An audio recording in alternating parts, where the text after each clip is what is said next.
Impact. The force with which two lives come together. Sometimes for good, sometimes for evil.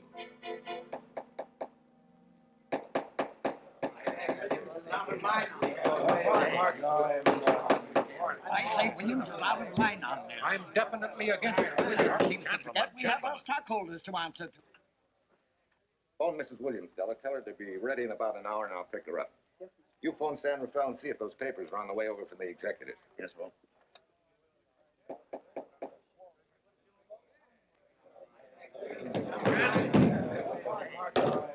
Well, Mr. Darcy, what's the score? 9-0? I'm afraid it is, Walt. If you think you can persuade them to change their minds, go right ahead. Gentlemen, I never interfere in stock issues, dividends, or anything else in your department. I must run my department with no interference. Either I know why and when I need more factory space, or you need another boy. And that's all right with me, too.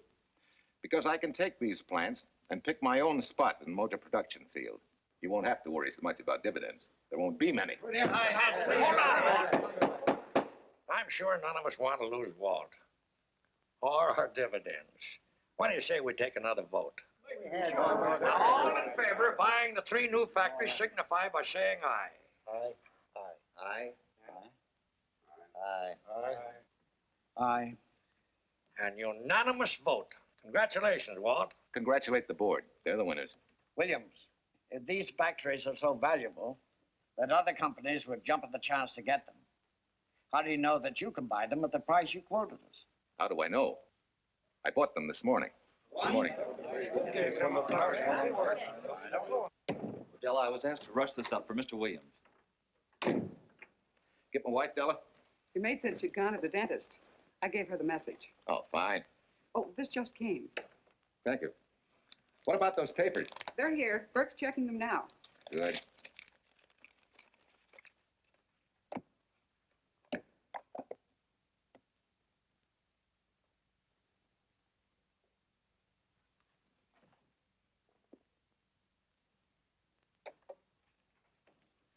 Congratulations, Walt.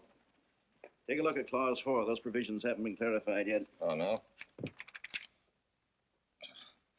I wanted to leave for Tahoe right away. Get Judge Deering on the phone, will you? Never mind. I can get faster action if I run out to San Rafael myself and stick with him till they're right. Yeah? Mrs. Williams on 3. Oh, put the blueprints of that new diesel in, will you? I want Jackson to see him. Hi, Duchess. I'm afraid now we won't be able to leave till about 5 o'clock. What? You're not going with me, but I counted on it. But I thought as soon as Dr. Harris took care of whatever it was, I'd feel better. I don't. Stupid thing still aches, and I certainly wouldn't be a very desirable driving companion. Now, seriously, darling, you run along and buy your little factories and hurry home. I'll send you back to the office. And cheat me out of my goodbye kiss? Not a chance. I've got to drive over to San Rafael. I'll stop on the way. Love me? Bye, dear.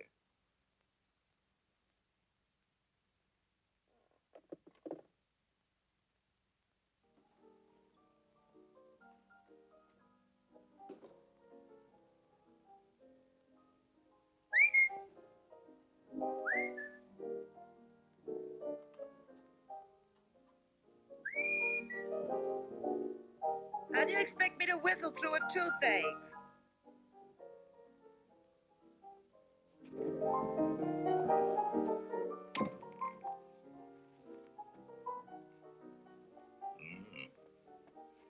Nothing in the whole world smells as sweet as you do, Duchess. Certainly don't feel sweet. I was grouchy as an old bear. Well, old Doc Williams can give you something to fix that. Close your eyes. Relax a minute. Take a look at that and see if you don't feel better. Oh, Walt. Oh, darling, it's beautiful.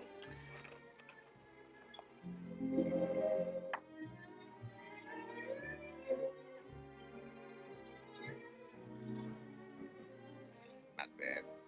Not bad at all. You know, to quote my wife, I like monograms on things. It shows they belong to me, unquote. When did your wife say such a thing, Mr. Williams? About 6 years ago, when I married her. She gave me the first monogrammed shirts I ever owned. Those were the words on the card. I still have it. I certainly hope your board of directors never discovers what a softy you are. They won't, don't worry. I have only one vulnerable spot. What really happened this morning? All I got out of Della was that you stalked out of the office with blood in your eye and were back in no time with canary feathers in your mouth. Oh, I clipped those birds' wings, but short. No one's going to vote me down, sweet. Not when I know I'm right. Mm-hmm. But how did you convince the board of that so quickly? With subtle hints and easy persuasion. Like this. Either I get what I want, or you get yourself another boy. And that's all right with me, too. Walter! What a clumsy ox. I'm sorry, Duchess. Oh, please, sweet, don't be so upset. Oh, if you could have seen your face. Oh, don't bother, dear. Sue Lynn will take care of that. Not exactly a good prescription for nerves, huh? You know, you're wrong, Dr. Williams. The way I feel now, a good catnap will probably make a new woman out of me. And if it's not going to make you too late, Yes? well, I'm sure that by 5 o'clock I'll... Swell. I'll run over to San Rafael, get things ironed out, and be back for you by 5. On the nose. Darling, wait. That's perfectly silly. I'll take a taxi cab and meet you in Sausalito. There's a drugstore on a corner opposite the square. I'll be there at 5 o'clock and we can go straight on up to Tahoe. That'll save you all that late afternoon traffic and all that time it'll take to come and pick me up. Smart woman, my wife. Thinks of everything. Where's your bag, honey? Oh, Sue Lynn still has some things to press for me. Sure you don't mind taking a taxi? Very sure. Sweet dreams, Duchess. See you at 5. I better get going. Bye, honey.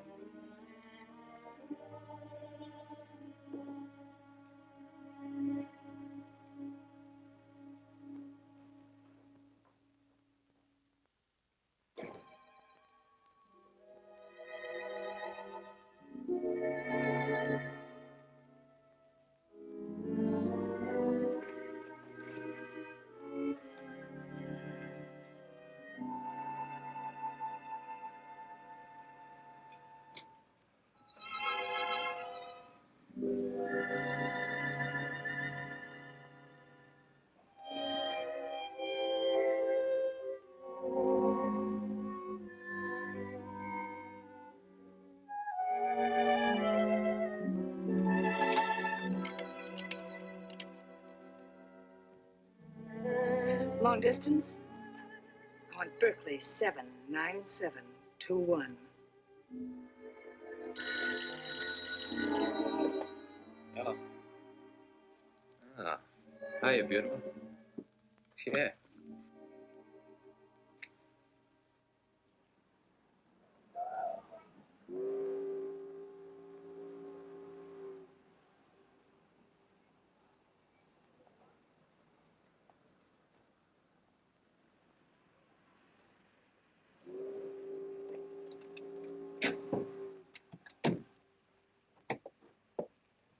Here. Don't forget, turn this stuff over to a bellboy at the Airport Hotel in Oakland. Tell him to hold it for Jack Burns. Jack Burns, the airport hotel. That's right, I'll be checking in later. What do I owe you? $1.15 a hair. All the stuff back to Oakland. Yeah, here.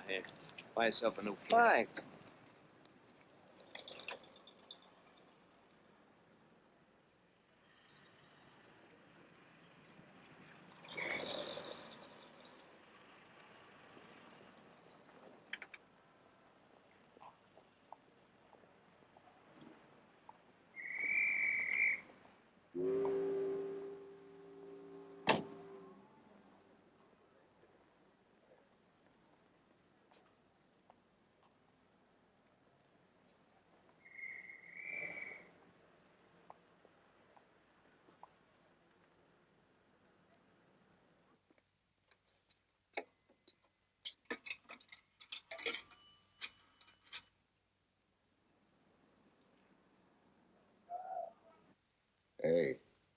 Where's that new woman who was going to meet me? It's after 5 o'clock.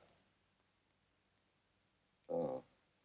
Gee, I was so sure you were going to be okay. Maybe you better get yourself another dentist, huh? Of course I understand, honey, of course. Just to prove it to you, I'm coming right on home. No, you really mustn't, darling. I'm going to be perfectly all right, really. And besides... Besides what? Well, I've done something you're not going to like. You remember Aunt Margaret back in Illinois? You mean the old gal in Evanston? I'm way ahead of you. How much? Well, it isn't money this time. It's another relative. Her favorite nephew, Jim Torrance. All of a sudden, right out of the blue, just after you left, he telephoned me from Berkeley. Okay, Judge, I'll see him when I get back. Well, you don't understand, dear. You're going to see him right away. What? Well, all he seemed to want was to be able to get back to Illinois, so I... So you buy him a ticket. That's easy. Well, it isn't. I offered to, but he got huffy and said he didn't want any handouts, and... Well, without thinking, I told him we'd pick him up and give him a lift as far as Denver. I won't say I'm getting exactly an even trade for you, but where do I find this guy? Well, he should be there right now. I told him to be on the lookout for a cream-colored roadster, just in case we fail to recognize one another after all these years. Oh, darling, you're such a lamb. Are you sure you forgive me? What do you think? Well, I better run along or Cousin Jim might get nervous. Take it easy, sweet, and miss me, will you? I do already. Don't drive fast. And please take care of yourself. Softy. Goodbye.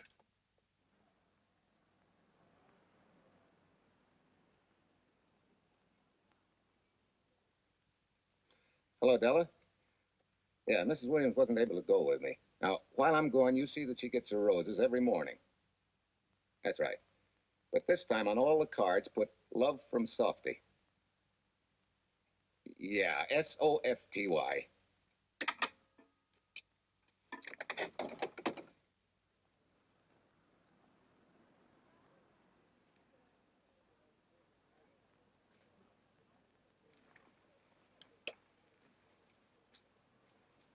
Hello.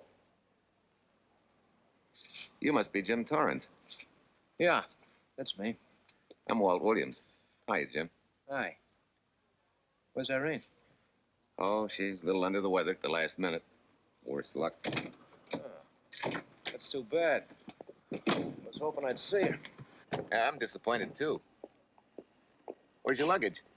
Oh, I'm wearing it. Less trouble that way.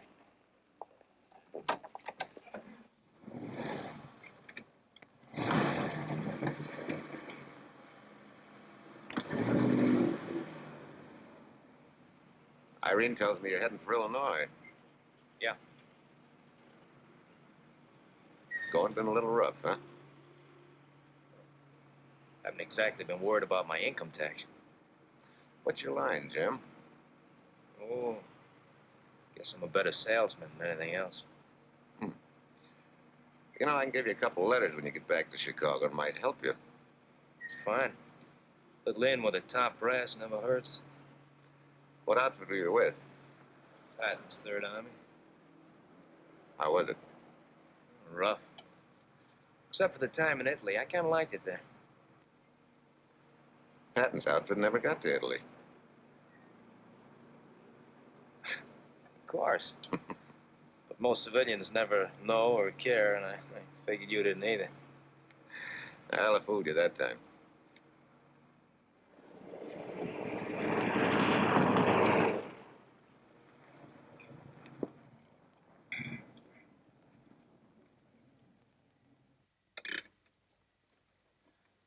Our last chance to chow for a while. How about it?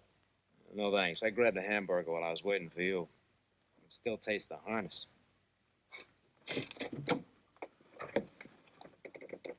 Sure you won't change your mind? No, I'm gonna grab a little shut-eye.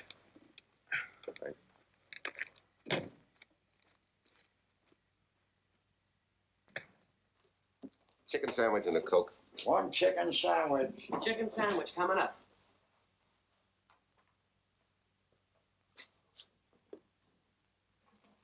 Give me change for $1, will you? Yes, sir.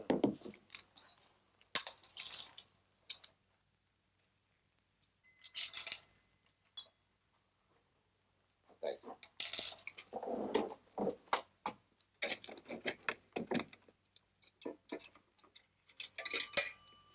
San Francisco. Klondike 2, 6714.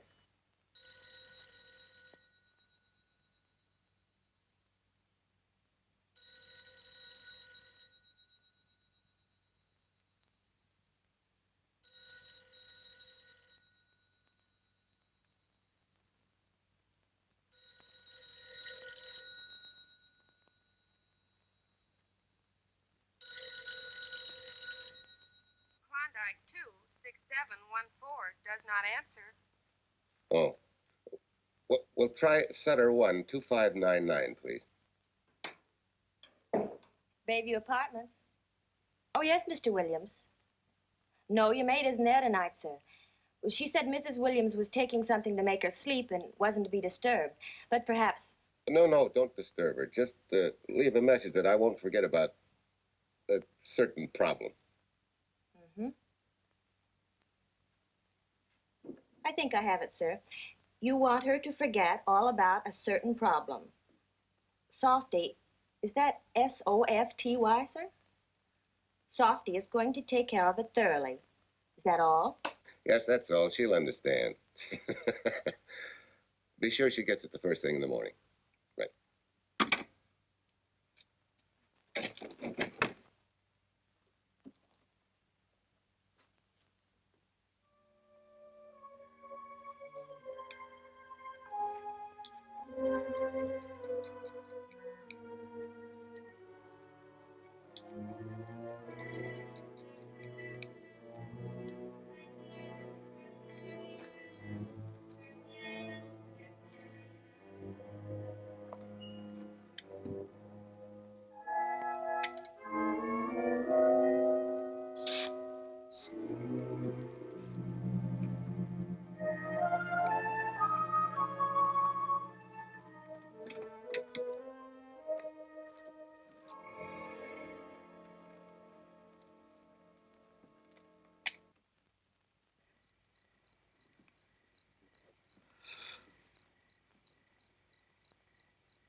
Oh, hi. Yeah.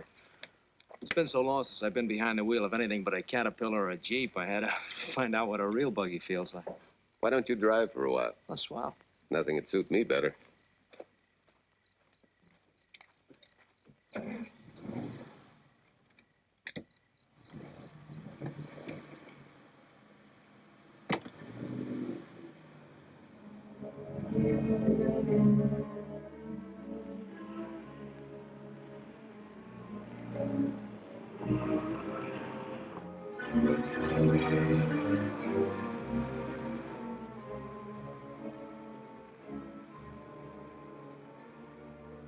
Tell me, Irene still got that little scar on her cheek?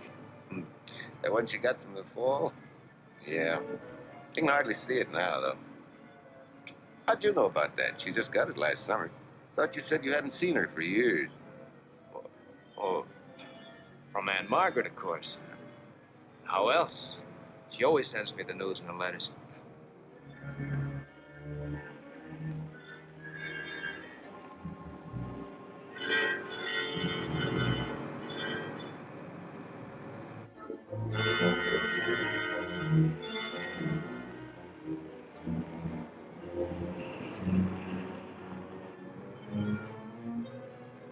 Guess your Aunt Margaret will be pretty happy to see you. Irene says you're the favorite nephew. Afraid my lovely cousin was just giving me a build-up for your benefit. You don't know Irene. Maybe not.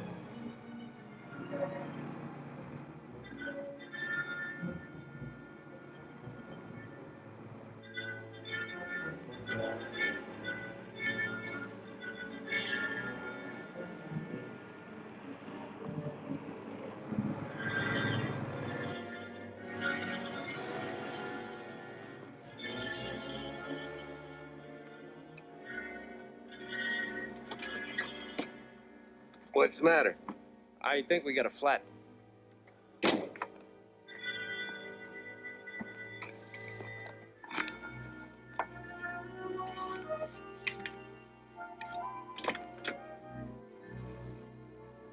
Yeah, flat as a flounder. Oh. Well, let's get to work. Hey, look out there, young fella. It's quite a drop.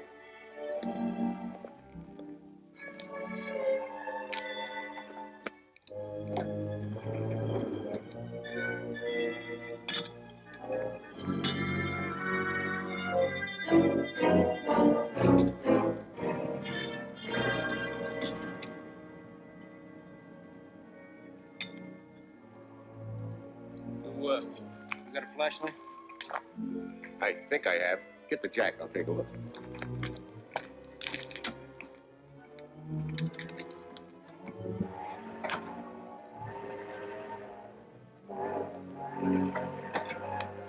Did you find it? Yeah.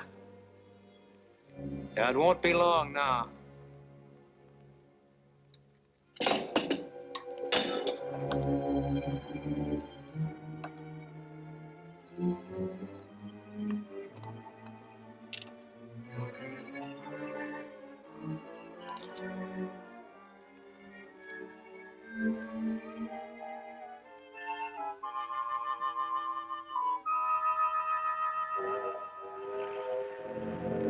Come on, let's get going. Wait a minute. Did one of your cufflinks fall out? Huh? Oh, something dropped. I heard it fall right down there at your feet. Hmm. Well, he must have rolled under the car.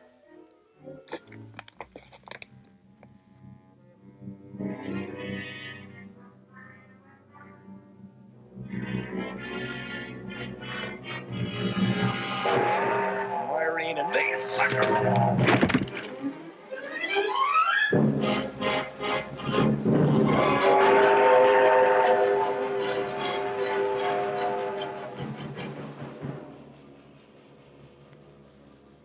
Hello.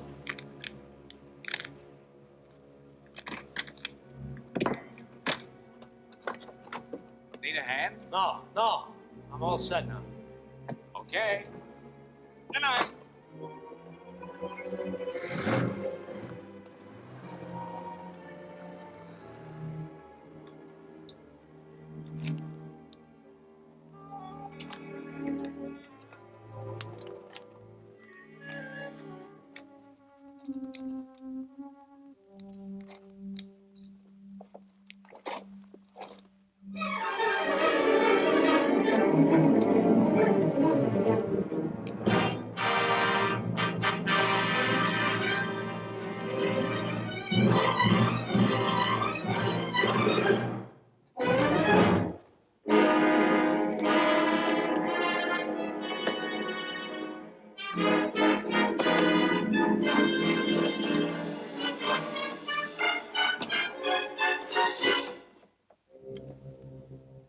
Keys.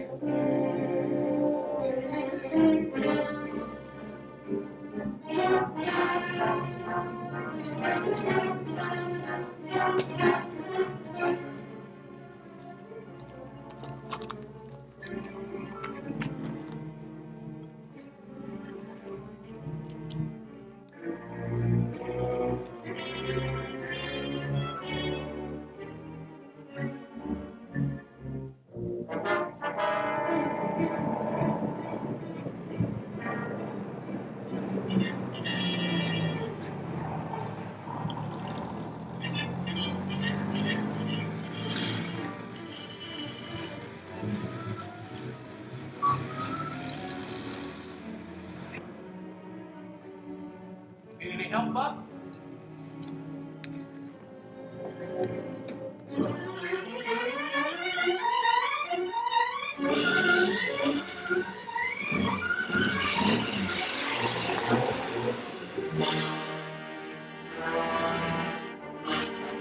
That guy must be crazy.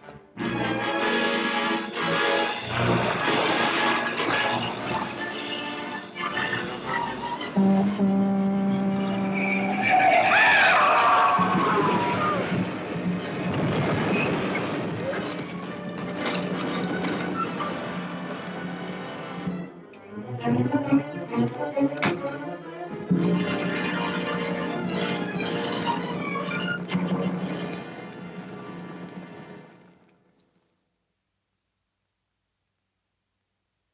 in case my husband should be late and have to rush for his plane, this will be taken care of. Thank you. Tell Mrs. Burns the 302.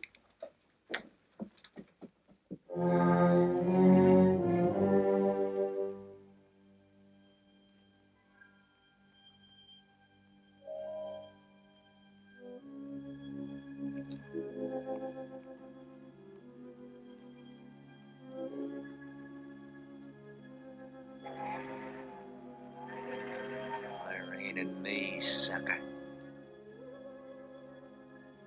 Irene and me, sucker.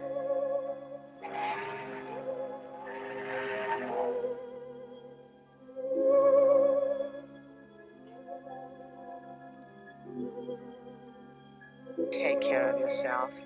Softy. Softy.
Young lady, Excuse me.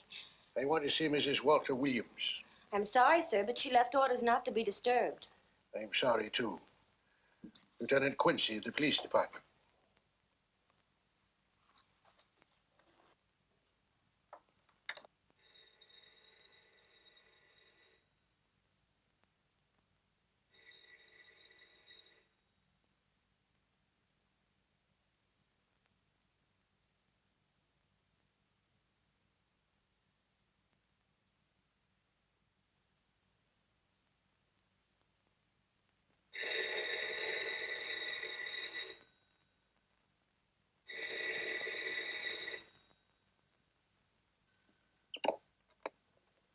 Hello? I thought I left orders not to be Oh, I see. Ask him to come up, please.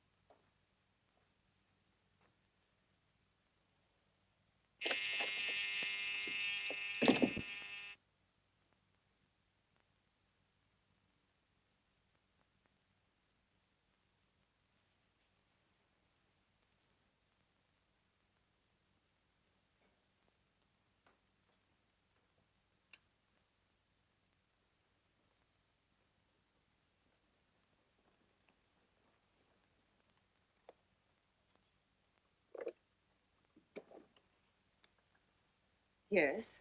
I'm Lieutenant Quincy with the police department. I'm sorry to disturb you at this hour, but may I come in? Of course.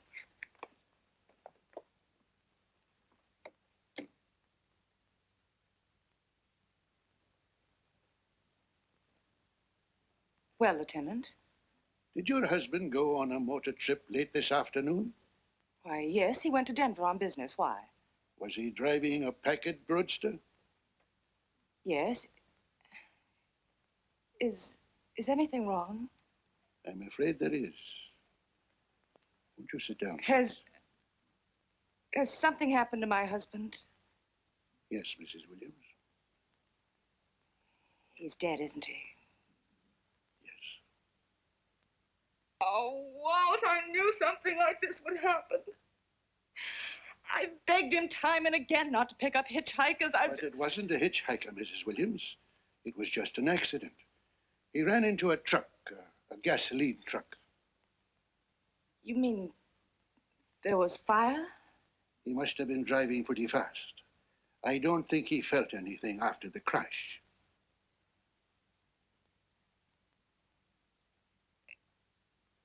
If there's nothing more you need me for, Lieutenant, I think I understand. And may I say you've taken this with a great deal of courage. Good night, Mrs. Williams.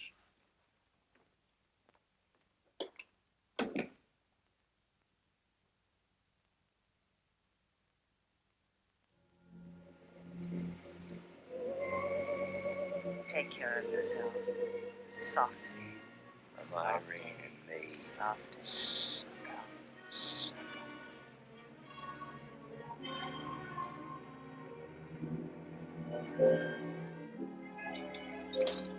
Ready? Yeah. That Williams must have been quite a guy. Yeah, he went to work for Universal Motors as a sheet metal worker. Mm-hmm. Less than 10 years, he's their top production man. Well, he sure went out in a blaze of glory. Yeah. Let's go.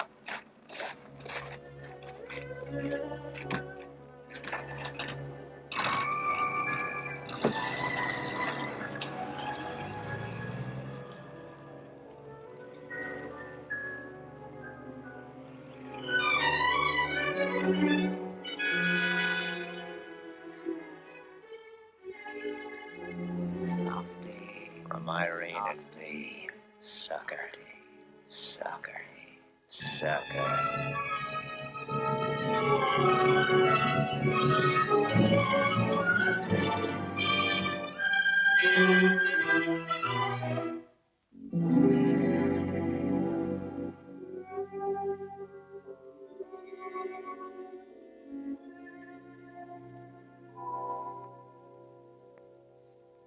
Well, could Mr. Burns have taken a later plane and still made connections for Mexico City?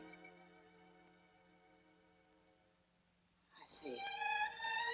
Thank you. Yes? It is some telegrams for Tai Tai. Just put them under the door, Sulin.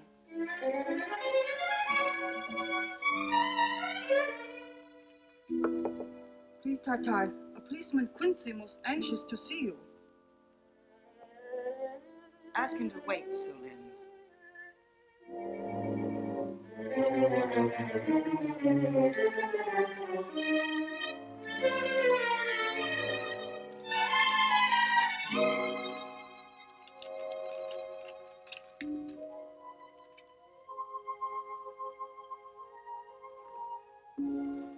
Mrs. Williams will see you presently. Well, wait, please.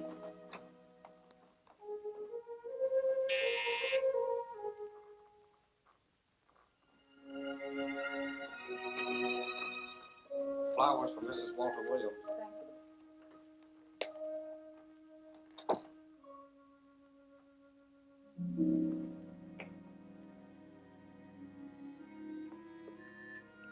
Roses like Mr. Williams always sending when he's away.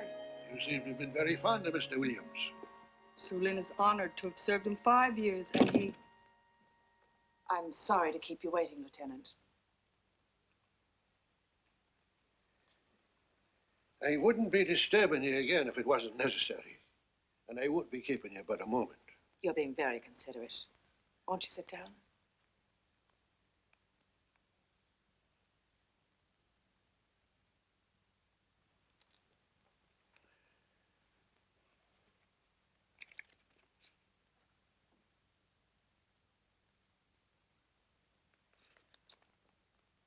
Everyone's been most thoughtful. And why shouldn't they be? Forgive me. I'm all right now. What was it, Lieutenant? The state police would like to have some information. They found some wavy skid marks for quite a distance on the road, as if the car had been out of control when it crashed. Tell me, was Mr. Williams a reckless driver? Why, no. He was a fast driver, but certainly not reckless. Well, was he a heavy drinker? Quite the contrary. But what about his health? Could he have had a heart attack and lost consciousness before the accident? Why, no. He was in perfect health, but he'd been working much too hard lately and was overtired. Perhaps he fell asleep at the wheel last night. Oh, poor darling. If only I'd been able to go with him last night, he might still be alive. Well, maybe so and maybe not. You mustn't blame yourself, Mrs. Williams. Fate plays an important part in these matters. Your handkerchief.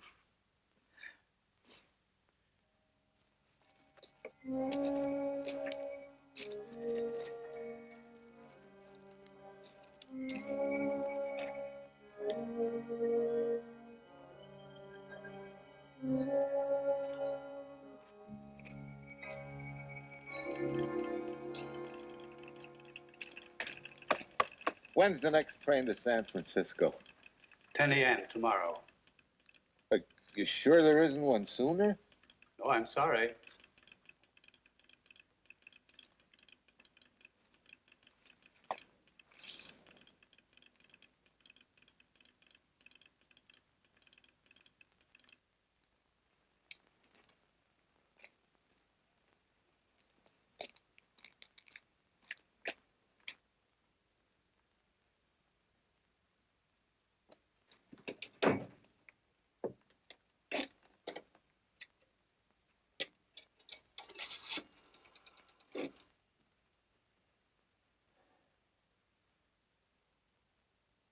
We have a circuit now, sir. Evanston. Calling Mrs. Margaret Hubbard's residence in Evanston. One moment, please.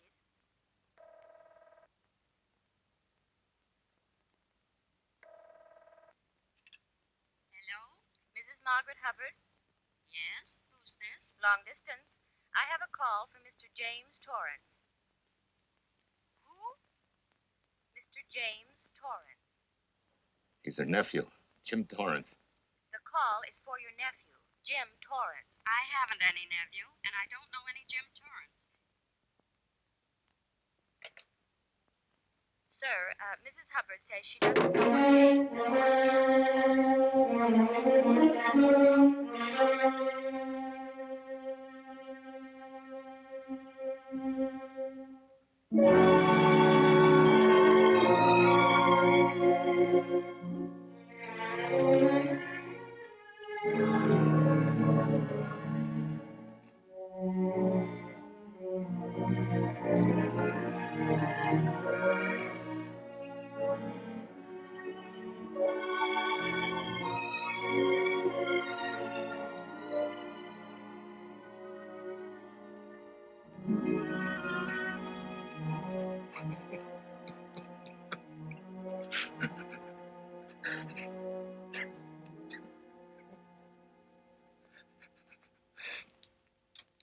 What's the matter, son?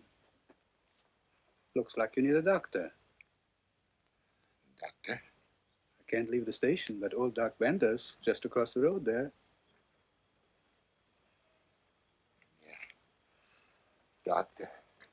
Think you can make it? Yeah. I'll make it.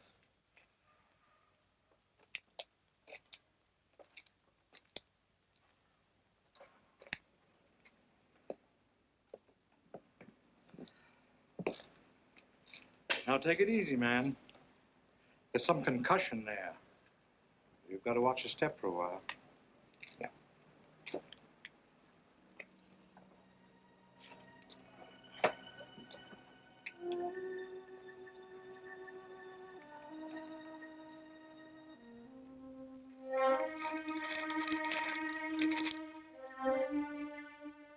Walter Williams' beautiful widow, who by her own request sat alone in the family alcove during the service.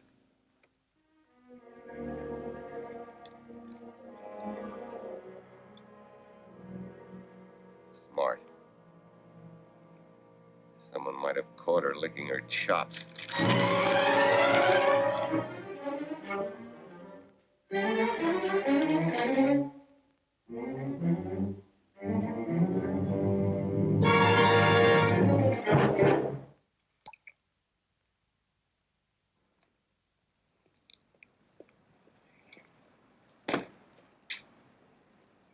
Hey, what's that? Walter Williams. Hey, ain't that the guy that... For the love of Mike, what's that briefcase doing here? He's dead. They did him a dirty trick if he ain't. Hey, now, wait a minute. Don't touch it. We better turn it over to the police.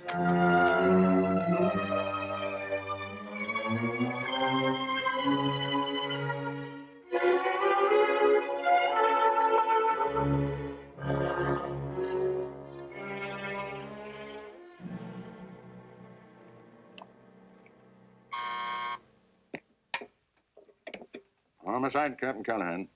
Oh, yes, Chief. The Duke just came in from Washington. The fingerprints are those of a James Torrance. Yeah, I'm putting Quincy on it. Right.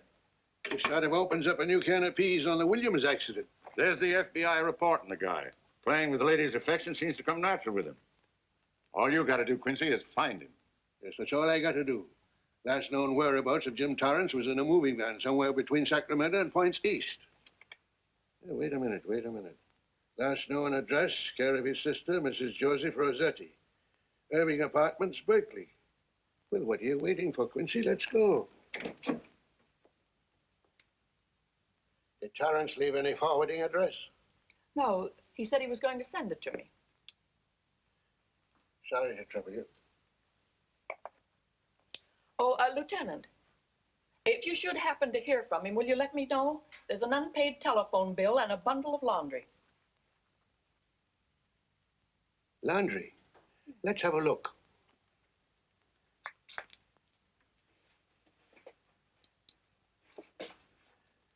I may have to take this along with me. Not without a receipt, you don't. You mean you don't trust the police? In my business, you don't trust anybody. Mine, too. Holy St. Valentine's Day. Look, he had the same thing on his shirts, too.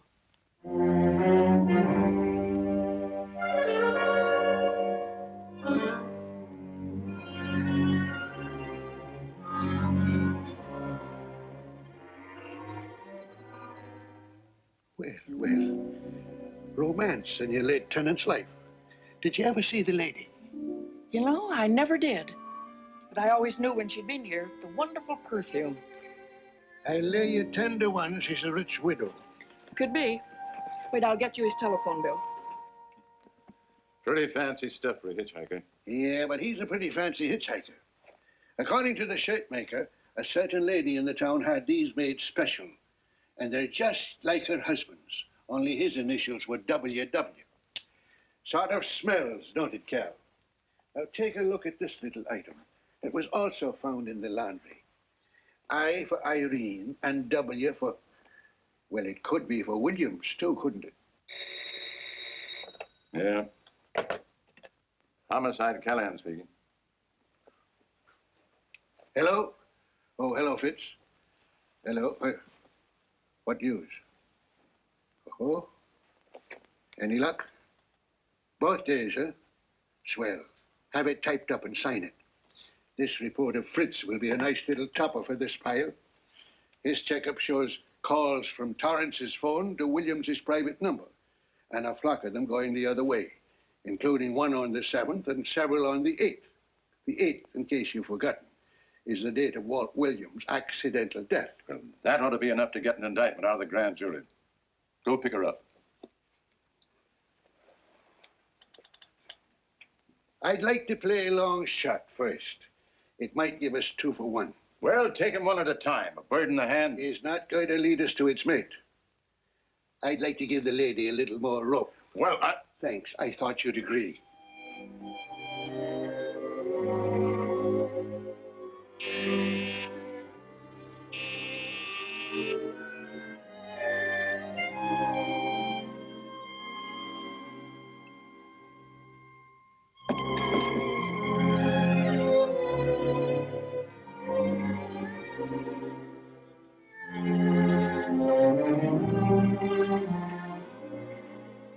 Well, Lieutenant, you just caught me. I'm glad.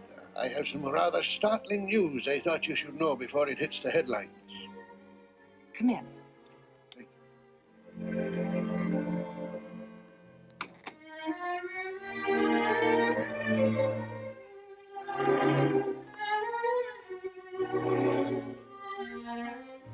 Sit down, won't you, Lieutenant? Thank you.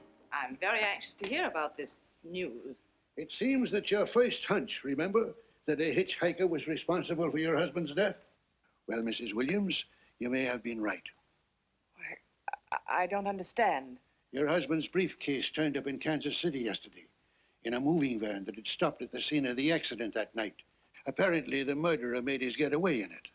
That explains the wavy skid marks that made us suspect your husband was ill or unconscious at the time of the crash. Yes, I suppose it does. And by now, the man is probably out of the country and never will be found. Don't you worry, Mrs. Williams. There were fingerprints on that briefcase. And as soon as we get the FBI report from Washington, his identity will be known and his description sent out on police broadcast. Oh, we'll find him all right. But just now we're keeping things quiet so the murderer will feel safe until we are ready to close in on him. Yes, I can see the wisdom of that. Yes, I thought you would understand and cooperate. As soon as we know his name, it is possible that you might recognize it as someone with a motive. There's that possibility. You know I'll do everything I can to help. I'm sure of it. Now I'll run along. You'll hear from me. I'll let myself out. Don't bother. And don't worry. Good day.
$1.35.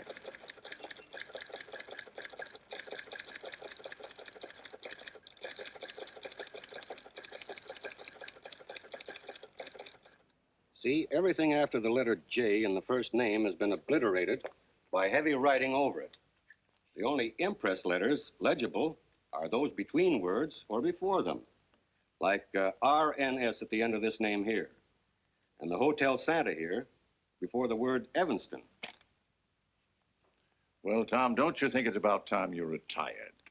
Why, there isn't even evidence there of Mrs. Williams' intent to communicate with Torrance. And who do you think should be the path to the telegraph office to wire to? The League of Decency? I'll tell you what I think, that you should have brought her in when I first told you to. By the time you get her now, she'll have figured out a way to tip Torrance off. He'd be that much tougher to find. Not unless she's tipped him off from your office. Ernie's got her on ice waiting for you.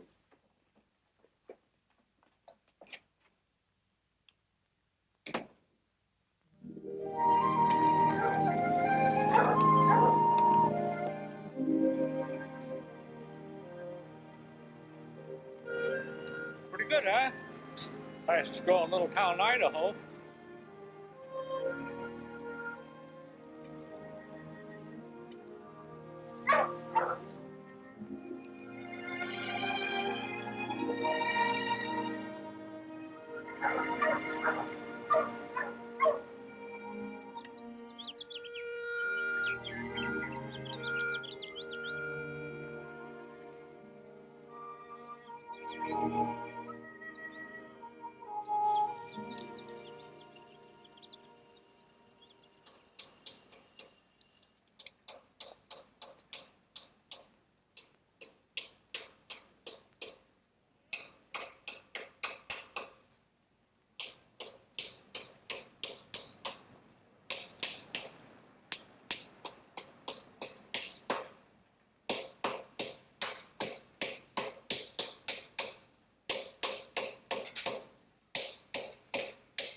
Have a heart, son. You trying to wreck that engine?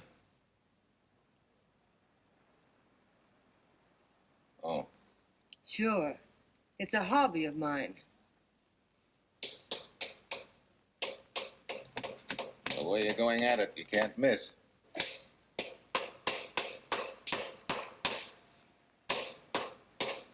Here. I just can't let you ruin that beautiful motor. Start her up.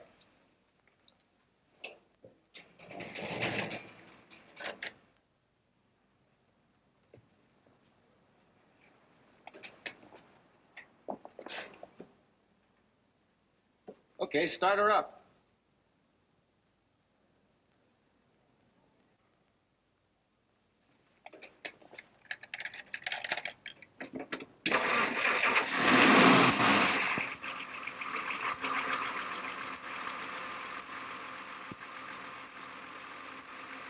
Shut her off.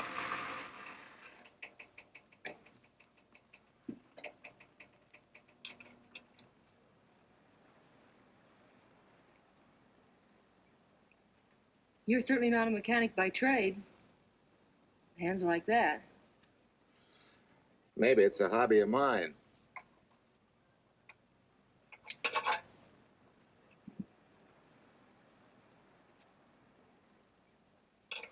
Gee, what happened to your head? Perhaps I was talking when I should have been listening. Okay? Okay by me. Thanks a lot, Hill. Thanks a lot, Marcia. Bye. He's all right now. You better lay off till the boss gets back. I'm the boss. I guess the new cars are a little bit over my head. Now, with a jalopy, it's different. Aren't there any mechanics around here you can hire? No, they all went over to the new factory in Mansville. I guess they got better wages. Tough break. Yeah. How much do I owe you? Oh, forget it. Well, I'll be shoving along. Well, at least have a cook in the house. You might as well. Marcia, can I use your phone a minute, please? Sure, help yourself, Uncle Ben. Never arranged but what it cost. 650, please. Flat tire this morning. Now the danged engine stalled on me. Nice and cold. Wilson's garage? No, I did not give you the wrong number. Fine thing using my phone to cheat me out of repair bills. Aren't you ashamed? You gave me the wrong number. 650, please. You're a nice girl, Marcia Peters, and your ma's a fine woman. And I'll always buy my gas and oil here. But you ain't never gonna tinker with my car again. Busy? Busy. Always busy. Yeah. Wait a minute. We're not so busy. Would you like to do another good deed and give Uncle Ben a hand? Why not? Where is your car, mister? Maybe I can help you. Why, are you a good mechanic? Very good. And very reasonable. Well, just what you need, girl. Better hire him. It's an idea, Uncle Ben. Come on. Thanks for the Coke. Sure.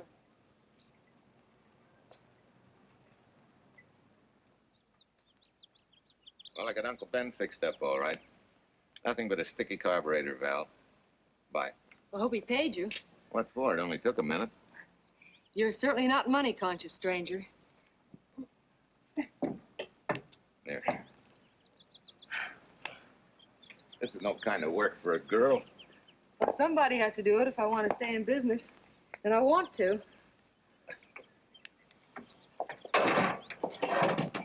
Must be some business that you're better suited for. Couldn't you lease this place to somebody? Sure. I did while my husband was overseas. But when he was killed in Okinawa, well, we'd made a lot of plans for the future here. And I had a hunch he'd like it if I took over and tried to make a go of it. Takes more than a hunch to do that. I got along famously. Business has been fine until lately when the help got short. Could be again. If I had a good mechanic. Yeah. You sure need one, all right. Well, for Pete's sake, say yes or no. Do you want the job or don't you? You mean you'd hire me without knowing anything about me? You can repair automobiles. What else do I need to know? Except your name. Well? Why not? Sure. I'll try it for a while till you get someone permanent. The name's Bill Walker. Okay, Bill, it's a deal. And maybe if business gets real good, you'll want to stay.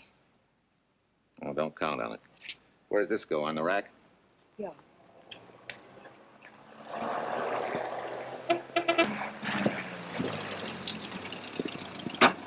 Marcia! Marcia! It happened! It's a boy, 8.5 pounds. Pair of shoulders like a prize fighter. Well, congratulations, Papa. How's Jane? Ah, perfect. Everything's perfect. Gotta get down to the store and tell the gang. Almost forgot. Oh, gee, thanks, Ed. I'm sorry, I won't have enough for the gang. Yippee!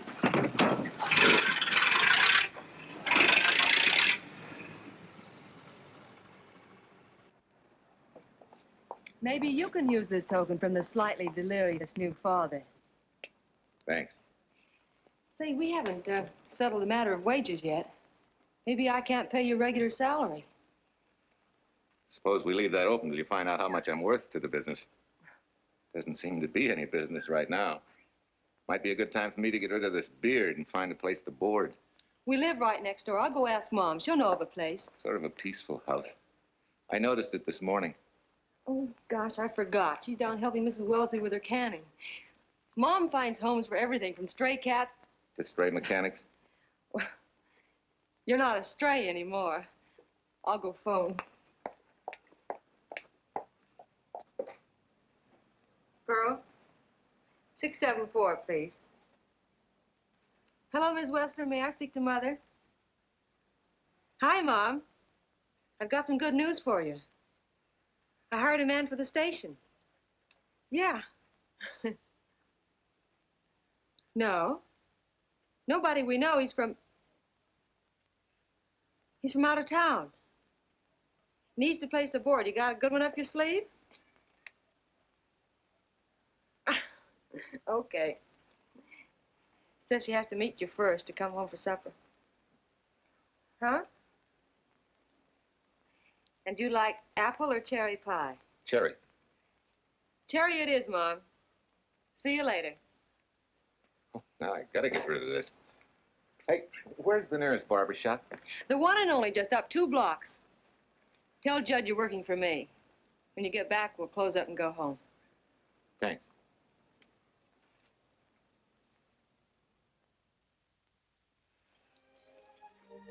Oh, that's real nice. You must have had a good bringing up, young man. Thank you for the young man. We thank thee, O Lord, for thy bounty, and ask thy blessing on this food and on the new friend who shares it with us. I hope you're good and hungry, Mr. Walker. Who wouldn't be? Marsh eats like a sparrow, with all the hard work she does. May I have your plate, please? Well, she can start taking it easy now. Boss, the help. She never takes anything easy. Has to put her whole heart and soul into everything she does. Well, now that you're through with me, Mom, how about Bill? Have you thought of a place for him to stay? Well, why can't he stay right here? We have a spare bedroom going to waste. And I think you like my cooking. Like it? That's very kind of you, Mrs. King, but it seems an imposition. Imposition, nothing. That's good business. I can get back what I pay you in board and room. Well, Marcia, what a thing to say. If you'd like to stay, we'd like to have you. We have some more vegetables. Mrs. King, you have a boarder. May I have a biscuit, please? Oh, excuse me.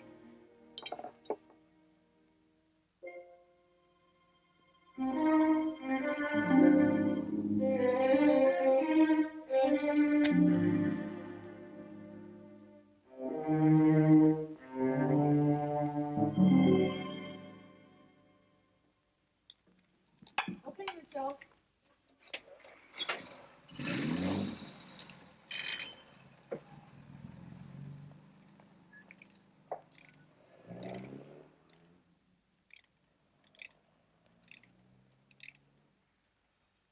It's wonderful the way tools seem to come alive in your hands.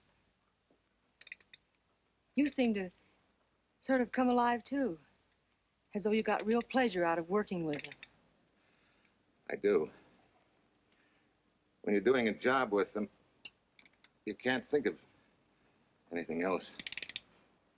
Bill, if something's bothering you, why don't you get rid of it? What would you prescribe, doctor? Amputation. For that stupid chip on your shoulder.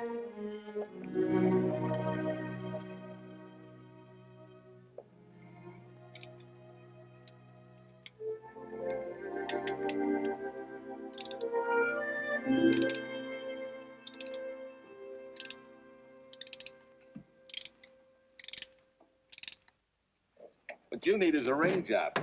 Save yourself some money. Gee, Bill, with the baby and everything, I just can't afford it now. Oh, we'll take care of that. Hey, boss. How's Ed's credit? Good enough for a ring job? Well, sure, if I can hold Junior as collateral. Oh, not a chance, fella. Never mind her. I'll do it on my own time. Oh, thanks, Bill. Maybe we'll see you tonight, huh?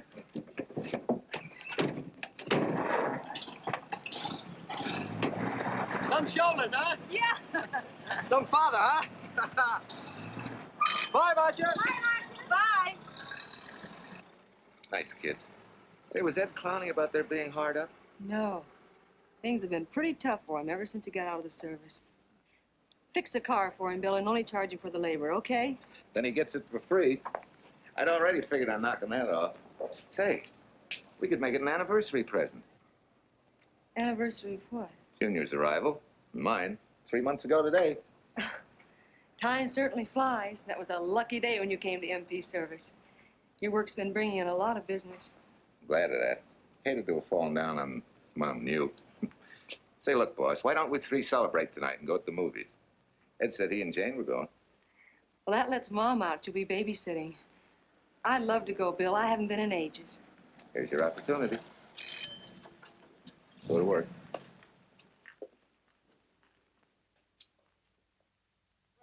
Extra!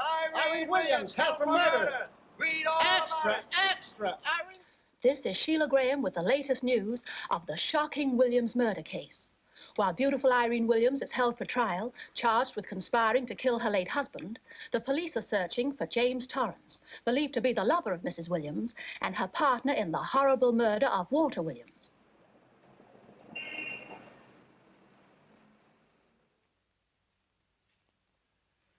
If I'm handling your case, my dear Mrs. Williams, I want 1/3 of everything you get. You're out of your mind. You don't realize what I'll get as Walt's widow. Perhaps you don't realize the spot you're in. Torrance's fingerprints were found not only on your husband's briefcase, but, in a manner of speaking, on your reputation as well. There's a detective named Quincy, a very smart cookie. He isn't exactly for you. Frankly, Mr. Warner, I'm beginning to wonder if my attorney is for me. Underestimating the enemy's ammunition would scarcely be wise.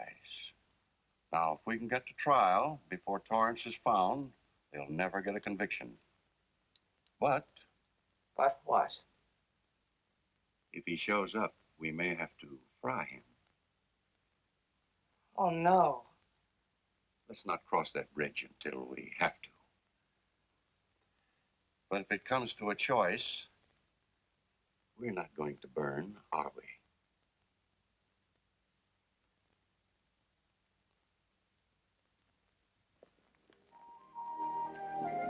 Aren't you the chatterbox this afternoon? What about this afternoon? Oh, I'm sorry, boss. I guess it was wool gathering. You're only supposed to do that in the spring. Is there anything you don't know? Yes. What's San Francisco got that we haven't?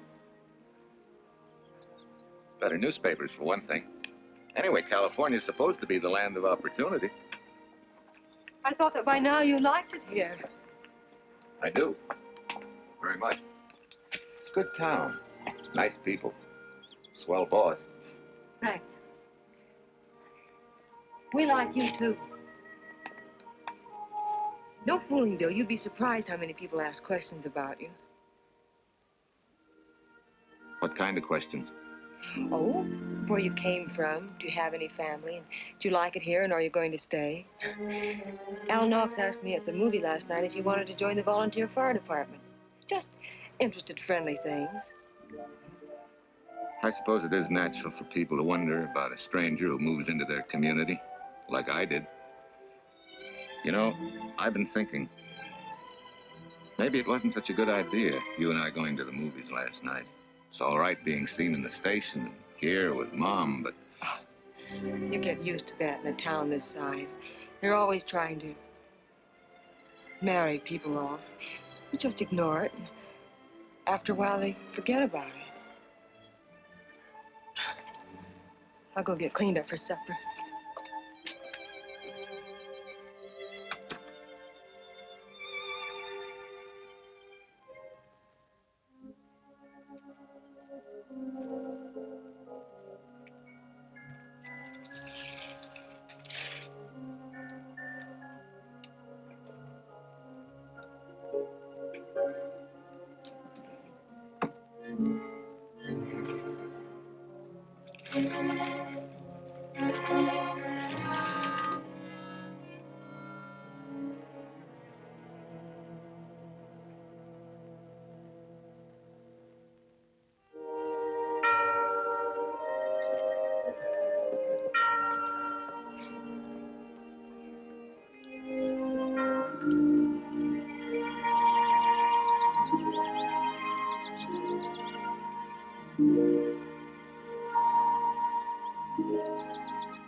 You know, I hate to tell you how many years this Sunday takes me back.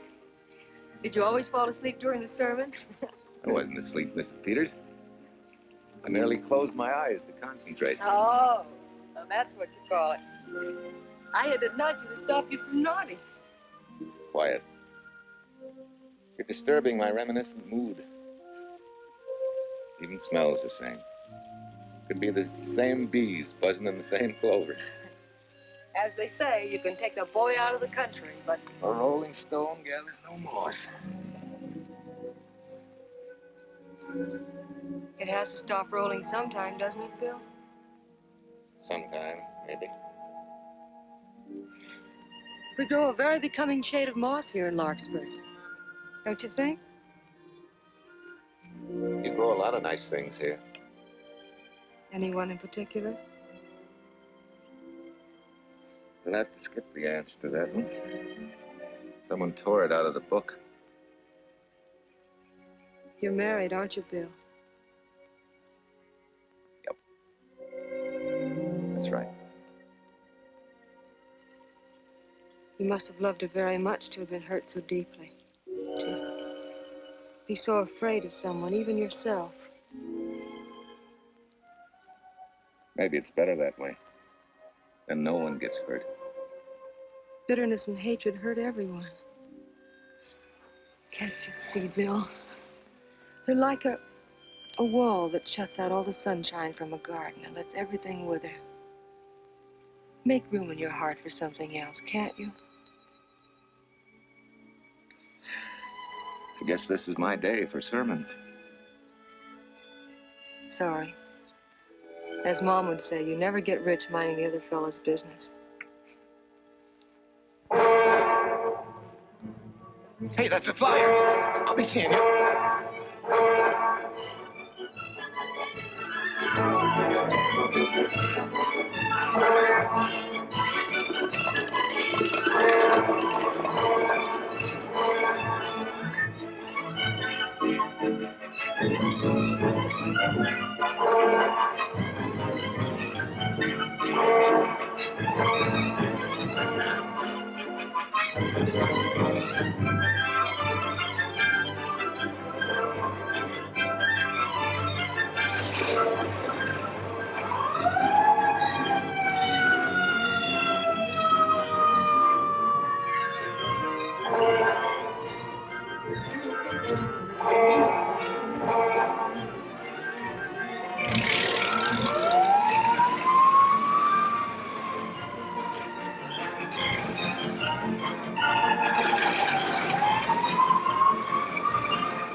Anybody home? In here, Bill.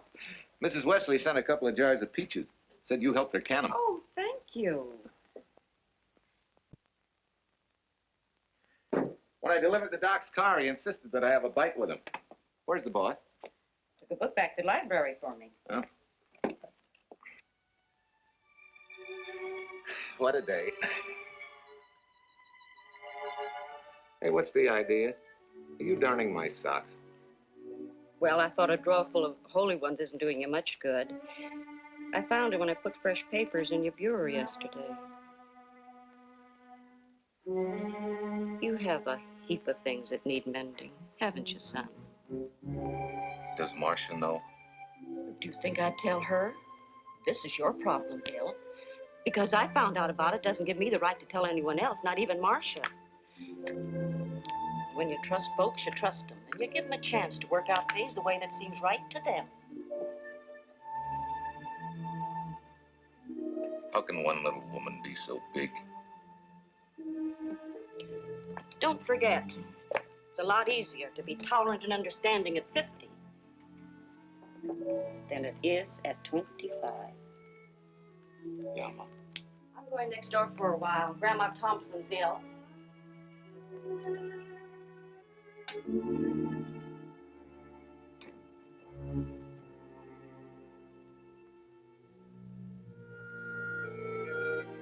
Mom!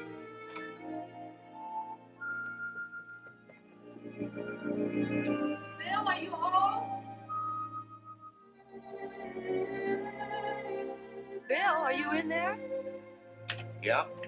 Mom went next door, Marcia. Hi. Do you work awfully late? Oh, about 6. Anything wrong? Come in. I want to tell you something. I'm checking out. Has something happened? No, just... I'm doing what I should have done a long time ago. Moving along. But why, Bill? My name isn't even Bill. There isn't any Bill Walker. I'm Walter Williams. The late Walter Williams. Walter Williams? I don't understand. You may not even after I've told you, but at least you'll know the whole story. Sit down, please.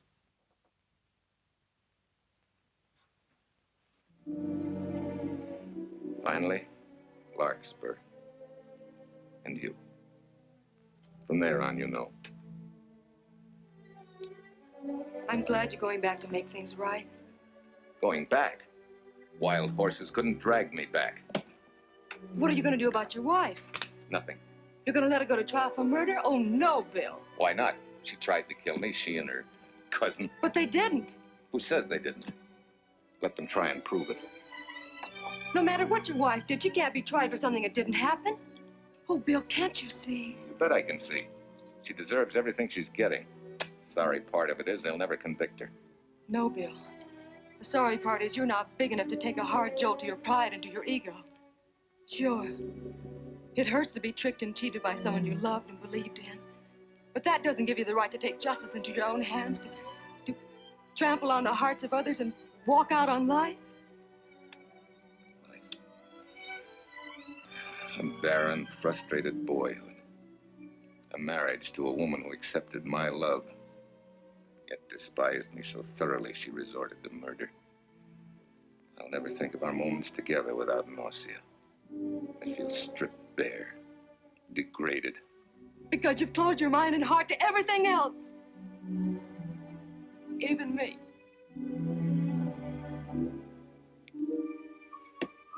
Oh, Bill, please.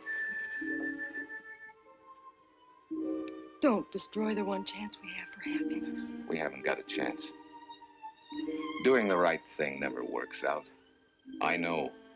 In this world, you turn the other cheek and you get hit with a lug wrench. Forgive me, boss. Try and forgive me.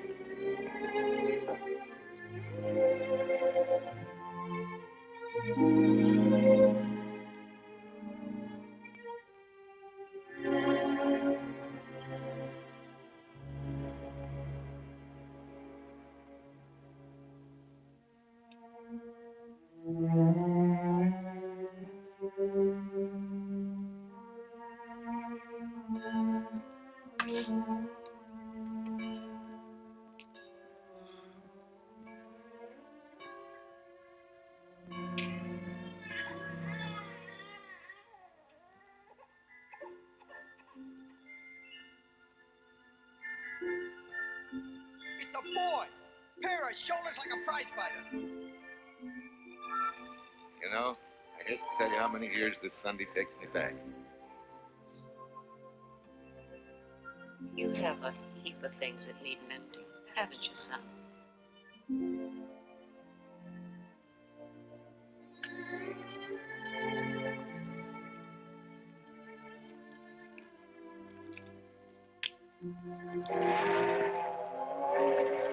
Take care of yourself. Soft again. Sorry, soft.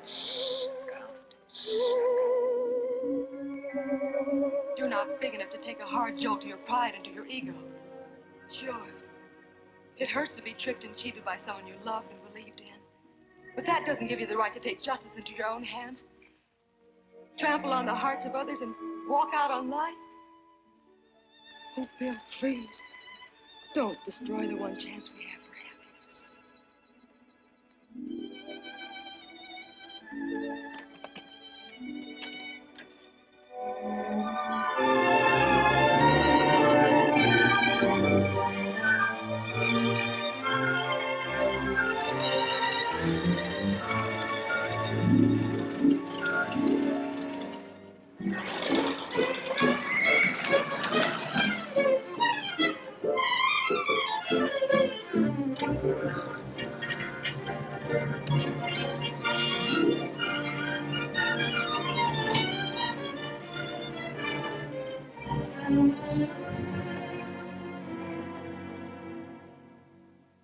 Mrs. Peters was kind enough to come along to substantiate at least the Larkspur portion of what I've told you. Very thoughtful of you, Mrs. Peters. Mr. Williams, when you read in the newspaper that the hitchhiker who attacked you had been, well, a close friend of your wife's for some time, it must have been a great shock to you. I didn't come here to discuss my emotional reactions, Lieutenant. If you need me for anything further, Captain, my office will know where to reach me. Let's go, Martha. Just a minute, Mr. Williams. We'll need your signed statement for the grand jury when we ask for your wife's release. It won't take long to be typed. Yeah. All right.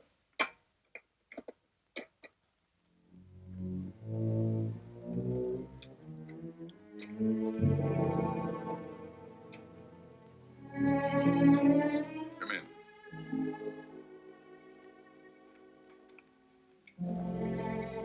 Sit down. Mrs. Williams, we have news for you. Really? I can scarcely wait.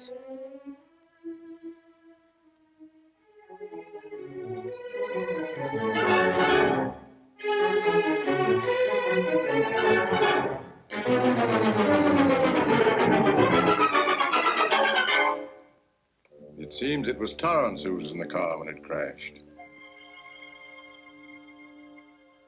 Jim?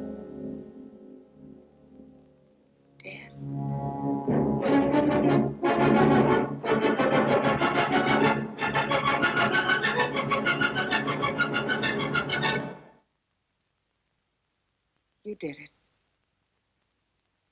You killed him. No. He tried to kill me. Thought he had. And he ran into the truck. It was an accident. An accident? You wait all these months to tell this story. You let me rot in this filthy jail. Wait a minute. You let everybody believe you're dead. Pretty convenient, wasn't it? A dead man can't be tried for murder. Mr. Williams, perhaps your wife would understand better if you would explain to her about the amnesia. Amnesia? Oh, don't tell me you believe he had amnesia. Where's he been all this time, just wandering around in a daze? Tells us he's been in Larkspur, a little town in Idaho, working as a mechanic in a service station run by Mrs. Peters here.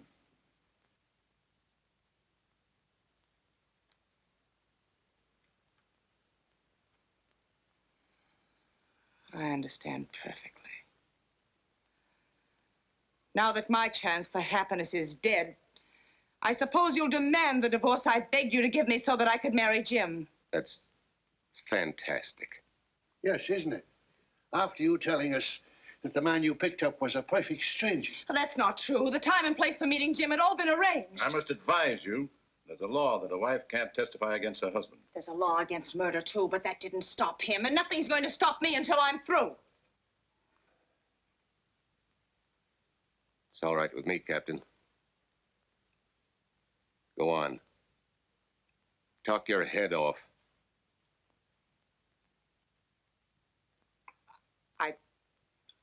I was to have gone with him to Denver.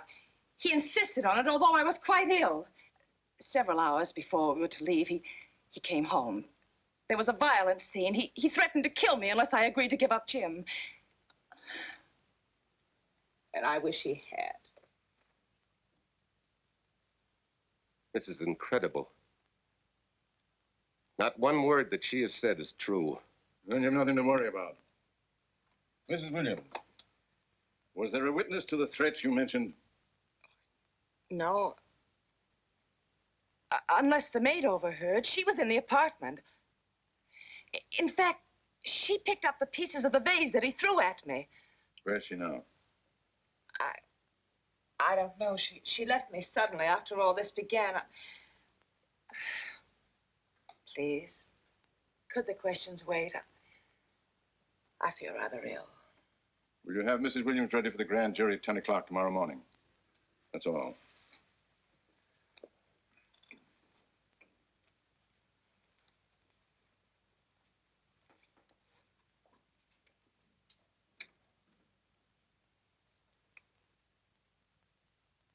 We're going to hold you too, Williams.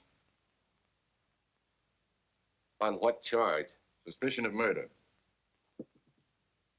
But he's not guilty of any of these things. Then it should be easy for him to prove it. Take it down and book him. That fiction of Mrs. Williams must have been very convincing. No, we just couldn't buy that yarn you tried to sell us. Let's go.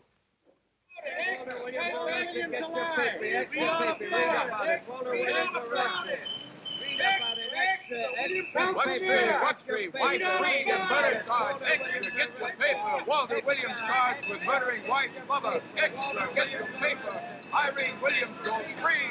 Husband held. Extra, get your paper. Wife freed and murder charge. Walter Williams charged with murdering wife's mother. And Daly's going to cover Williams' office. Okay, boys, hop to it. I want all I can get by 10 a.m. tomorrow for the grand jury. Okay, Chief. Oh, Tom, don't miss a bit. Dig up everything you can on Williams and the Peters dame. You sort of believed Irene Williams' story, didn't you, Ben? She made better sense than he did. Well, sure, she's a better liar than he is. Don't forget, I went all through her grieving widowhood with her. She's a bad customer. Well, that's for the grand jury to decide, and Williams insisted on letting her talk. So it's his funeral. Funeral, all right. Especially with that yarn he told. But murder's out of character for him. There's a few pieces missing somewhere. There might be in Idaho, if it's not too much out of character for you to get going. You're going to miss me, Cal, when I retire next year. Maybe I'll join Private Eye and solve your cases for you.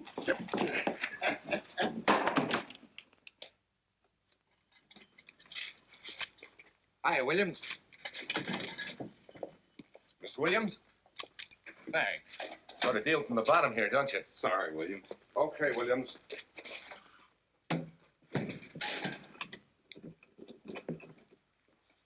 Well, not very good news, judging from your faces. Well, Wolf, the grand jury returned indictment against you. Mrs. Williams was released. I see. Now, don't you worry, Walt. We'll have you back at work where you're needed, and in short order.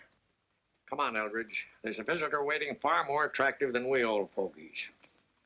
We're just leaving, Mrs. Peters, but remember, don't hesitate to call on me for anything. Thank you so much.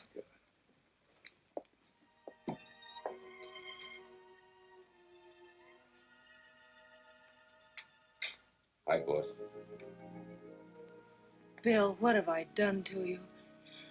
If it weren't for me, you wouldn't be here.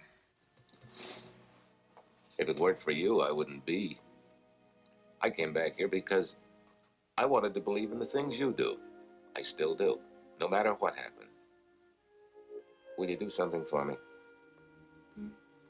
Go back home, where I know you'll be taken care of. Not a chance. You'll have to think of a better reason than that to get rid of me. I'm a big girl now. I've just been to Larkspur, Williams, where I found these newspaper clippings. Of course, some of them are 3 months old, but you seem to treasure them, so I brought them along. So? I don't think they exactly substantiate your claim of amnesia.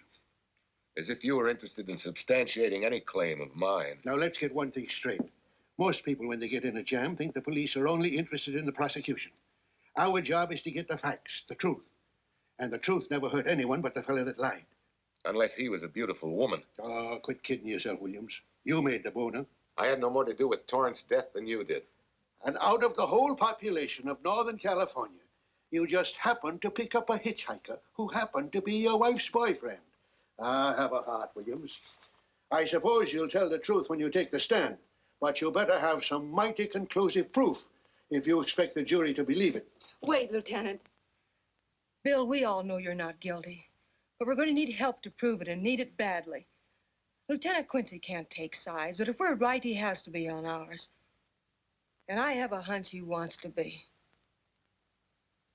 Why don't you tell him the whole story? All of it. Please. I'd like to. Quincy, very much.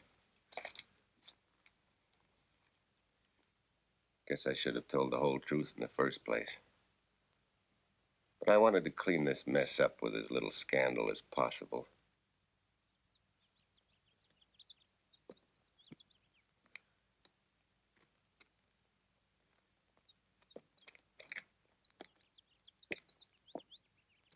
Well?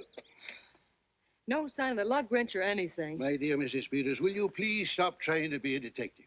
How many times do you think the police have combed this spot for any kind of evidence? Now, be a nice girl. Take Mr. Williams' advice. Go back to Larkspur. What time is it? It's only 4 o'clock. We still have time to go back to town and go on our hunt for Sue Lynn. Now, look here, young woman. You've had me on the run since early morning. But, Lieutenant, the maid seems to be our only hope now. We've got to keep looking till we find her, that's all. That's all. Wait. She was naturalized, wasn't she? Suffering chopsticks. Quincy, you dumb flatfoot. This Sue, what's her name, was Chinese born. If her port of entry was San Francisco, there'd still be a file on her, photo and all. Let's go. Back to town. Immigration.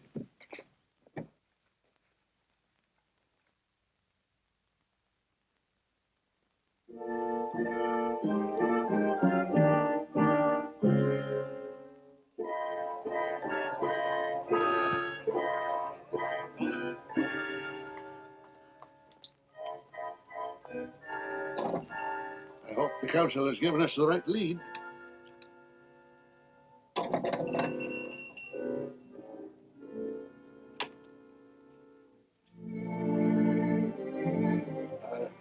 You are Singh?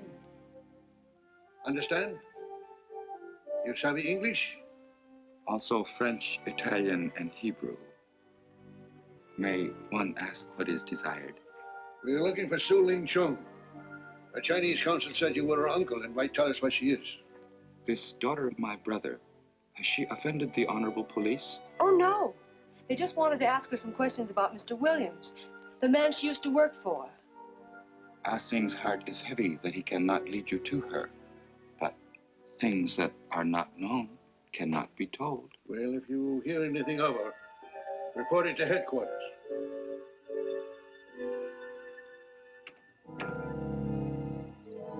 Then, untruth is not good for soul, and not wisdom when told to policemen. Better for the soul to be kind than to be wise. Sulin must keep silence to help in this matter.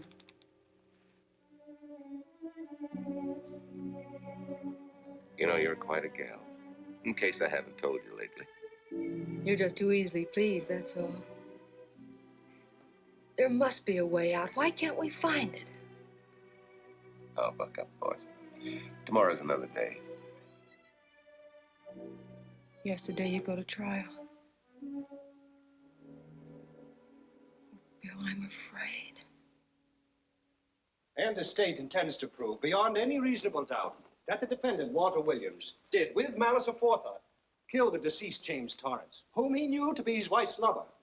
And that with his victim dead beside him, he drove his car into the course of an oncoming truck, jumping clear himself some seconds prior to the crash. And subsequently, he made his getaway in the back of a loaded furniture van. And for 3 months, as Bill Walker, he laughed at justice when he'd imprisoned his unfaithful wife for conspiracy in his own murder. But then he decided that being dead cramped his style. He thought he could eat his cake and have it too. So he returned, most anxious to explain his long absence and to right the dreadful mistake that had imprisoned his wife for 3 months. Ladies and gentlemen, it was a cold-blooded, premeditated murder and must be punished to the fullest extent of the law. Call the first witness, please. Captain Callahan, did Walter Williams tell you what suddenly cured his amnesia after 3 months? No, he did not. But he did tell you the man that struck the blow which caused the amnesia was a total stranger, a hitchhiker he had picked up. Yes? And that he knew nothing of this man's identity or relationship with his wife until he suddenly recovered from his amnesia and heard or read the details. That's what he said. That's all. Thank you, Captain. Your witness, Counselor. No questions. No, I saw no signs of amnesia, but definite concussion. He was a bit evasive in answering questions, but not vague or unsure. In your opinion, Doctor, could this head injury have been caused by a fall? Yes, if the head had struck on some object, such as a stone or a metal pipe. That's all, thank you. Your witness. Dr. Bender, are you familiar with a tool known as a lug wrench for changing automobile wheels? I'm afraid I am, sir. I've had a regular epidemic of flat tires lately. Well, then, in your opinion, could this head injury which you treated have been caused by a blow from a lug wrench? Yes, it could have been caused by that, too. Thank you, Doctor. The ones with the earliest dates, you will notice, are heavily creased, as though they'd been carried in a wallet or a coat pocket. Thank you. Lieutenant Quincy, will you kindly tell the court where you found these newspaper clippings? In the bedroom occupied by Mr. Williams and Mrs. Peters' home in Larkspur, Idaho. Is this your handwriting, Miss Revere? Yes, sir. And that's the message, at least our record carbon of it. Would you read it to the court, please? June 9th, 8:32 p.m. Message from Mrs. Walter Williams, Penthouse D. Mr. Williams called, said he wants you to forget all about a certain problem, that Softy is going to take care of it thoroughly. Was there any other conversation?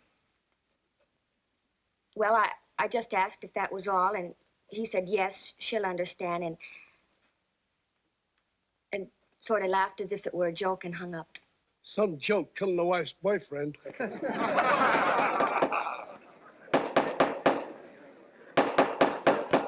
the state versus Walter Williams. All the rounds so far have gone to the prosecution, and it was a grim-faced Williams who was returned to his cell this afternoon. What the score will be after he takes the stand is anybody's guess, but he's going to need some lucky punches to get a decision. And though Torrance struck with intent to kill, after telling you this is from Irene and me, sucker, you still telephoned Illinois to find out if there was a cousin Jim. You are hard to convince, aren't you, Mr. Williams? Is it so incredible that a man should fight against believing such a thing about his wife? Oh, that is very touching. From a husband who planned a trip on which he intended to destroy his wife and did kill her lover. That's a lie. Your Honor, I object to the conclusions drawn by the prosecutor and move that it be stricken from the records. But, Your Honor, there is a corpus delicti, remember, who was your wife's lover. Objection sustained. There's also her own story, which in front of witnesses you insisted she tell. And then we have your own two different stories from your own lips. One featuring a perfectly strange hitchhiker, the second an equally strange cousin Jim, without a questionable substantiation for either bit of fiction.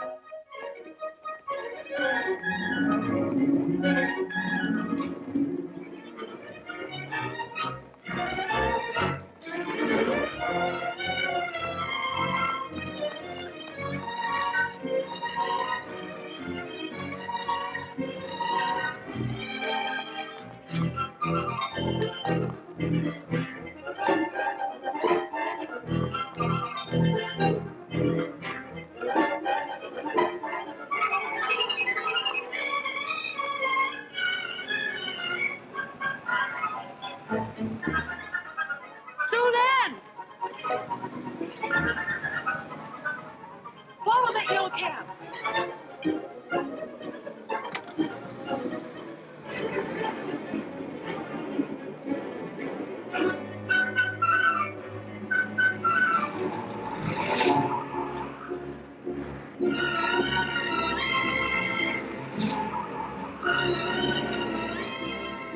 Please hurry.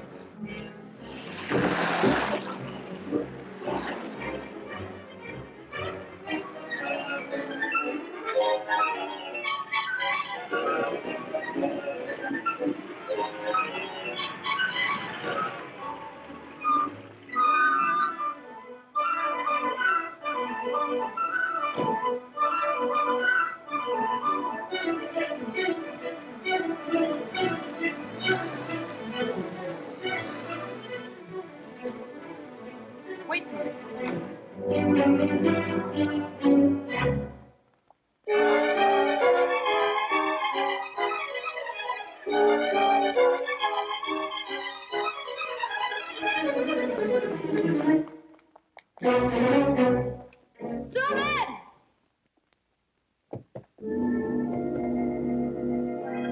Sulin!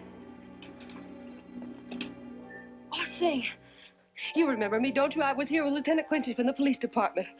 I just followed Sulin up the stairs. I saw her come in here. You must be mistaken. I'm not mistaken. She's here.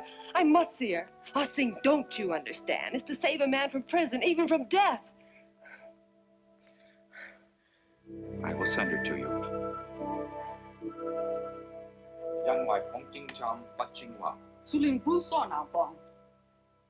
Oh, Sulin, we've been looking for you all these weeks. Mr. Williams needs your help so desperately. I cannot help.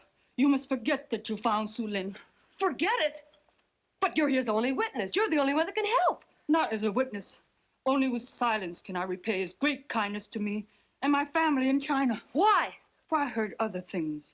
That most unhappy day. From Mrs. Williams' bedroom, his voice very loud and angry. A flower vase broken to pieces. He can explain all that. They do not believe what he's already told. That I heard anything would do harm. Don't you see?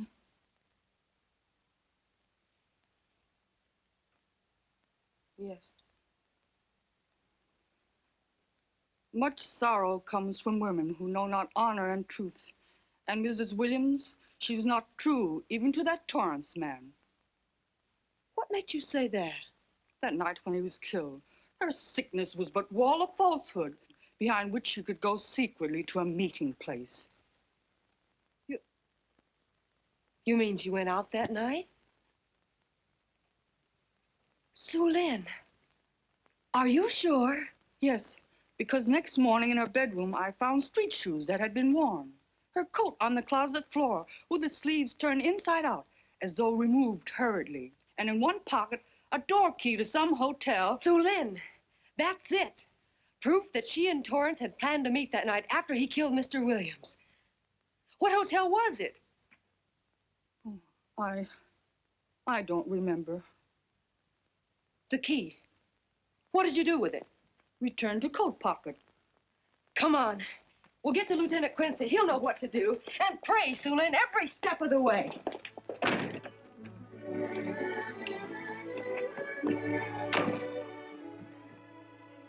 Now hold everything.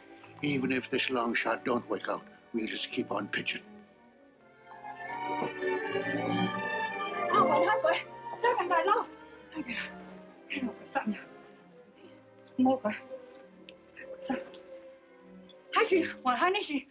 Here it is, yes. Room 302, Airport Hotel, Oakland. Maybe we got our miracle. A special little Chinese one. It is to hope that Sue Lynn was of small help to Mr. Williams. Oh, Sue Lynn. Come on, copper. Next stop, Oakland. I set the little lady's hotel rendezvous. I was on night duty then, all right, but I sure don't remember a looker like this. Quite a dish, eh? A little too highly seasoned for my digestion, thanks. Lieutenant, just found a couple of cars for room 302 on June 9th. George Baxter, checked out at noon. Mr. and Mrs. J. Burns. Room not slept in. J. Burns. Burns. Look, Quincy. The handwriting on the card is identical to that on the photograph. And here's a little boy, the same thing. The cover-up telegram to Aunt Margaret. Now look at the impressions. J here, and here RNS. J. Burns. That's the name she started a telegram to. Room not slept in. Say, I got that dame pegged now, Lieutenant. She said they'd be out of the room by midnight as her husband was catching a plane.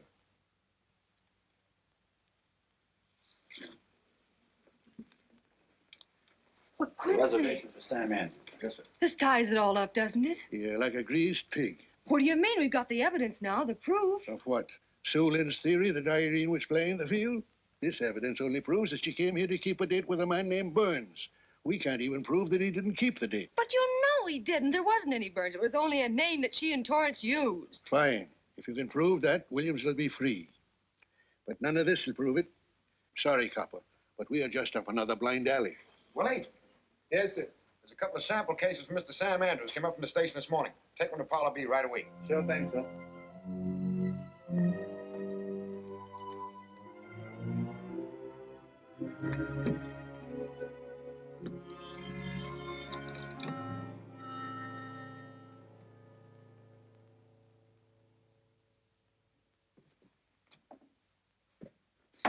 Be seated.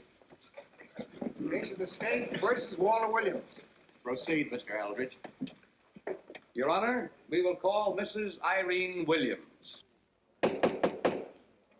Take the stand, Mrs. Williams.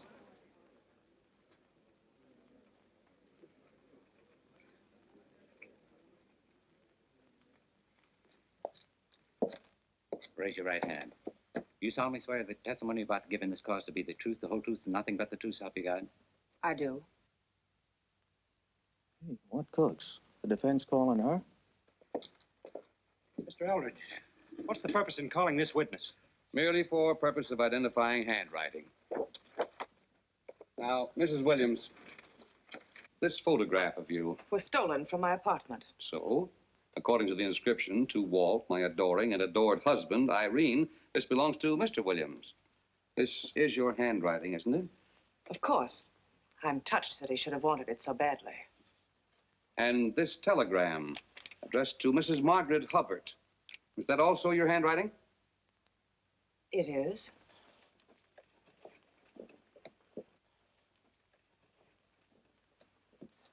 Now, Mrs. Burns, I mean Mrs. Williams, this photograph is inscribed to Jim, my adoring and adored Irene.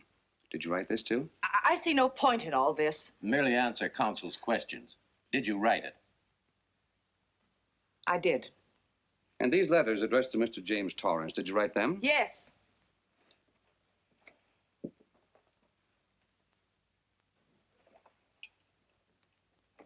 And this monogrammed garment, A gift from you to Mr. Torrance? Why must I be tortured again by all this? I never made any secret of my love for Jim Torrance. That's why he's dead. Your love for Jim Torrance. Yet on the very night he was killed, you had a rendezvous with a man named Burns, didn't you? I don't know what you're talking about. I don't know any man named Burns. I was at home that night, very ill. Oh, yes, the sleeping pills. Well, you must walk in your sleep then, for you spent at least part of that night at the Airport Hotel in Oakland, where you registered for Mr. and Mrs. J. Burns. Don't waste the court's time trying to deny it. This is the registration card that you signed at 9:20 p.m. And there's the room clerk who assigned you to room 302. And this, Mrs. Williams, is the key to room 302, which you very carelessly left in the pocket of a coat which was found in your closet yesterday. All right, I was there. Now are you satisfied? Not quite. This J. Burns, Mrs. Williams, was his first name Jack? Yes. Have you been in contact with him lately? No, no. How long since you've seen or heard from this Jack Burns? Well, I don't know. I don't remember. You bet she doesn't remember, because there isn't any Jack Burns, and there never was. That was an alias for Jim Torrance. And it was Torrance who was to have met you that night, after your charming little plot to kill your husband had been duly executed. It's not true. It's not true. I have bad news for you, Mrs. Williams. I can prove it's true. These pajamas, these letters, this picture, all of which you identified for the court, were found in this suitcase, which is full of the clothes and personal belongings of Mr. James Torrance. And the suitcase was found in the baggage room of the Airport Hotel, where it's been held since June 9th. And it says on this tag, in large print, hold for Jack Burns. That is all, Mrs. Williams. Just a moment, Mrs. Williams. Your Honor, in view of the evidence presented, we now ask for a dismissal of the state's case against Walter Williams. And we intend to charge Irene Williams with conspiracy to commit murder against her husband, Walter Williams. Oh, no.